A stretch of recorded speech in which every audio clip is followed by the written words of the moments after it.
So hari ni ada nak review satu biji motor Benelli TNT 249S. So motor ni tahun manufacture dan juga register pada tahun yang sama, iaitu tahun 2021. Harga jualan kita jual dengan harga RM5,480 sahaja. Okey, so motor ni masih lagi standard kalau nak ikutkan. Tayar depan dah tukar baru. Okey, dah tukar kepada sporty side mirror. Alright, exhaust pun standard lagi. Tayar belakang ada lagi dalam 90% lah.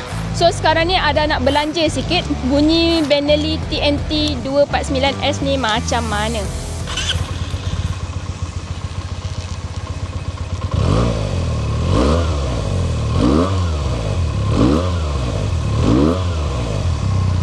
Okey, so sesiapa yang berminat untuk buat loan, nanti kita akan insertkan sekali details bulanan untuk motor ni.